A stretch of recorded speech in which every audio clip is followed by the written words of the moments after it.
Félicitations, félicitations pour ce match. Bravo. Bravo à tous les joueurs. Bravo pour cette victoire 3 buts à 0.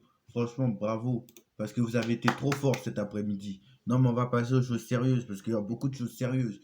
Cet après-midi ou ce soir, comme vous voulez, parce qu'à l'heure, il est presque 20 h, ça fait presque une heure que le match est fini. Mais, à part Donnarumma, à part Mbappé, c'est les deux qui ont été irréprochables ce soir. Parce que cet après-midi, la défense cet après-midi, je ne sais pas où elle est passée. Parce que cet après-midi, on s'est fait manger, fracasser, humilier, avaler, dévorer, tuer. Je ne sais pas quel verbe utiliser. Cet après-midi, on a eu beaucoup de chance. On gagne 3-0, on prend la tête du championnat. Bravo à toi, c'est quand même incroyable. Après presque après 14 jours, 12 journées de Ligue 1 et tu as 12 journées de Ligue 1, c'est la première fois que tu prends la tête après 12 journées de Ligue 1. Donc c'est la première fois que tu as passé la journée en tête de la Ligue 1. Mais c'est incroyable de se dire que Paris est leader pour la première fois, va passer la 12e journée en tête de la Ligue 1 pour la première fois de la saison. C'est quand même assez incroyable de dire ça comme ça, mais c'est la vérité. Donc voilà, c'est l'essentiel. C'est le truc à retenir. À part ça et Mbappé et Donnarumma, il n'y a rien de positif cet après-midi. Parce que cet après-midi, j'ai vu une équipe de Reims qui nous a mangé, qui nous a avalé, qui nous a bouffé, qui nous a croqué, qui nous a... Je ne sais plus quel verbe utiliser. Bon, je vais arrêter de répéter les mêmes choses. Les stats en première mi-temps, mais arrêtez, mais attends, c'est un scandale. Non, les stats, non, déjà les stats en fin de match, parce que les stats en première mi-temps, je ne les ai plus. Mais les stats en fin de match, c'est City cadré à 6, c'est 3 buts. Non, non, mais attends, est-ce que c'est normal? En première mi-temps, je me rappelle bien, Reims avait tiré 2 fois plus que nous, quasiment. Reims avait tiré 2 fois plus que nous. À un moment donné, il faut arrêter. Faut arrêter de me mettre l'excuse de il y a beaucoup d'absents. Il y en a, ils me disent il y a beaucoup d'absents cet après-midi encore. À la mi-temps, il y avait un 0, mais Reims avait beaucoup plus tiré que nous. C'est pas normal. Le nombre d'occasions que tu en as pris, s'il n'y a pas Donnarumma cet après-midi, à la mi-temps, tu rentres avec 3-0 au vestiaire. Tu gagnes 3-0 cet après-midi, mais s'il n'y a pas Donnarumma, à la mi-temps, tu sors avec 3-0. Occasion à la 20e minute que Reims n'a même pas réussi à marquer. Tu rentres avec 3-1 parce que, bon, tu as commencé bien et dès le début du match, tu as marqué. Mais dès que tu as marqué, comme un minant, tu as arrêté de jouer. Donc, 20e minute, Reims a une occasion. 2 minutes après, tu as Donnarumma qui te sauve sur un coup franc. Lui-même sur les relances, mais non, mais attends, c'est impressionnant quand même. 2 minutes après, tu as le mec qui te sauve donc sur un coup franc. 20 minutes après, tu as le mec qui te sauve sur un corner de Reims. Et 3 minutes après, tu as le mec qui te sauve encore sur un coup de pied arrêté. C'est-à-dire que à la mi-temps, si t'as pas Donnarumma, tu en prends 4. Tu es mené 4-0 ou 3-0. 3, non, tu es mené 4-1 ou 3-1. À la mi-temps, il y a 3-1 ou 4-1. C'est la vérité des choses.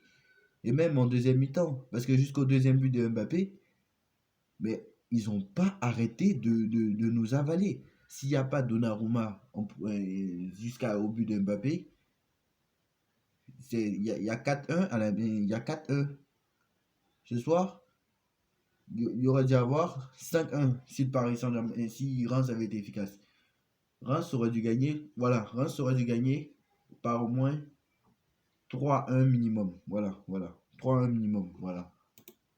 Allez voir les expected goals ou je ne sais comment ils appellent là. Le nombre de buts, quel est le nombre, pour rappel, hein, c'est le nombre de buts qu'aurait dû marquer l'équipe en fonction des occasions créées. Et les expected goals, je suis allé les voir. Mais c'est impressionnant. Je n'arrive pas à croire. Alors, je peux les avoir, les expected. Je ne les ai pas, hein, les expected goals. Mais voilà, c'est quand même assez impressionnant. C'est quand même incroyable. Le match qu'on fait ce soir, c'est, c'est- le match qu'on fait ce soir, mais c'est irregardable. C'est irregardable. Tous ceux qui sont contents du match cet après-midi, tant mieux pour eux. Encore une fois, tant mieux pour eux. Tant mieux pour vous. Mais en tout cas, moi, j'ai pas trouvé un Paris Saint-Germain bon. Je sais que je suis perfectionniste peut-être. Je suis peut-être trop dur. Mais je suis peut-être trop dur. Mais ce soir, si vous avez trouvé, soit vous n'avez pas regardé le match, soit vous ne comprenez pas, pas les règles du football, ou rien du tout. Mais Ruiz cet après-midi, je ne l'ai pas vu. Fabian Ruiz, il était transparent. Kanginli, moyen. Emery, c'était peut-être le meilleur sur le terrain. C'était peut-être l'un des seuls, c'est l'une des seules satisfactions. Alors Solaire, moi, il a été moyen lui aussi. Mais bon, lui, je vais dire qu'il était bon parce que quoi qu'il en soit, lui, il a joué dans un poste qui n'est pas le sien. Alors que Ruiz, alors que Fabien Ruiz, lui, n'a pas la moyenne, alors qu'il a joué dans un poste qui est le sien quand même. À un moment donné, il faut arrêter. Faut arrêter. Ce soir, ils vont me dire quoi encore? Il n'y a pas Hakimi, il n'y a pas un... Non, non, mais attends. Il n'y a pas Hakimi, il n'y a pas Hernandez, il n'y a pas Ugarte. Tu vois, Ugarte, c'est quand même notre meilleur joueur. Mais à Milan, il était avalé. Donc, du coup, il n'y a pas Hakimi, il n'y a pas Ugarte, il n'y a pas Hernandez. Et c'est pour ça qu'on a galéré. Non, mais à un moment donné, il faut arrêter de se trouver des excuses cet après-midi. Faut arrêter de se trouver des excuses. T'as pas besoin de tous ces joueurs pour battre Reims. J'en ai rien à foutre s'ils sont troisième ou deuxième. T'as pas besoin de ces joueurs pour battre Reims. À un moment donné, faut arrêter. Voilà. Donc, à un moment donné, il faut arrêter. Les expected goals, non, non, mais attends. T'as pas besoin de bons joueurs pour battre Reims. De ces joueurs-là pour battre Reims. Alors, les expected goals, alors 1,73 pour le Paris Saint-Germain et 1,18 pour Reims. Voilà. En gros, si tu les écoutes, tu aurais dû avoir 2 à la fin du match, hein. Mais allez voir les expected goals en première mi-temps. Je vais vous assurer que voilà. Expected goals en première mi-temps, je les ai. Voilà. À la mi-temps, voilà. Après, on s'arrêtera là parce que la vidéo elle va durer 1 heure. Donc, je pense que conclusion, maintenant, ils sont meilleurs à domicile qu'à l'extérieur. On l'avait vu, hein, mais on attendait la confirmation. Donc, voilà. À la mi-temps, expected goal, c'est 0,50 pour Reims et 0,14 pour Paris Saint-Germain.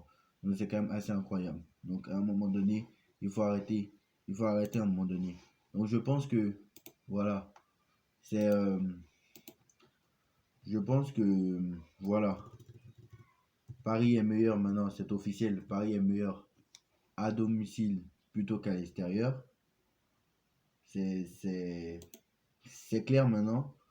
Et voilà. Parce qu'on a quand même pris 2 buts à Brest, 2 buts à Brest, faut pas l'oublier. Donc voilà. Ah, la réaction de Luis Enrique. Je ne suis pas vraiment content de Kylian Mbappé aujourd'hui. Sur les buts, je n'ai rien à dire, mais il peut aider l'équipe davantage dans une manière, différentes manières. Je vais lui en parler en premier. Je ne vous dirai jamais ce dont il s'agit car c'est privé, car Kylian est l'un des meilleurs au monde, mais a besoin de plus. Il veut on veut que lui, bon, fasse plus. Bon, bref, il savent pas écrire. On veut qu'il fasse encore plus, en gros. C'est ce qu'il savent pas écrire. Donc, sur Ramos, c'est un joueur, super joueur avec une bonne mentalité. Il ne méritait pas de sortir, mais c'était ma décision. Je ne suis pas, je suis très content de lui. Il va être très important cette saison. Pourquoi l'avoir sorti? Il ne contrôlait pas. Quand il nous pressait haut, il ne contrôlait pas. C'est important de garder le ballon et c'est ce genre de situation qu'on a marqué le deuxième but. Et moi, je ne suis pas d'accord du tout avec ces propos. Mbappé peut faire plus, d'accord, sur certaines actions, ok. Bon, peut-être que il veut ça encore, on peut voir ça du côté positif pour Mbappé, même si, bon, d'accord. Mais sur Ramos, il a été transparent cet après-midi. Je ne suis pas du tout d'accord avec toi. Alors, soit maintenant tu es aveugle, on n'a pas regardé le même match en fait. On n'a pas regardé le même match. Voilà, on n'a pas regardé le même match. Donc voilà. Donc Luis Enrique qui fait sa compo à l'envers. Je me demande si vraiment le mec, il n'est pas ressorti un peu vidé de ce match. Vraiment, c'est une très mauvaise réaction là aussi. Je sais pas ce qui est bon, il dit pas, ce qui est pas bon, il dit peu. Bref, c'est quand même assez incroyable. Bref, voilà. En tout cas, victoire du Paris Saint-Germain, 3 buts à 0. On se retrouvera la semaine prochaine, jeudi notamment, pour les débriefs des matchs de l'équipe de France, puisque l'équipe de France est déjà qualifiée. Mais bon, on fera quand même les débriefs. Dites-moi en commentaire ce que vous en pensez. On like, on partage, on commente, on s'abonne. On se retrouve très très vite pour une nouvelle vidéo. Tchuss.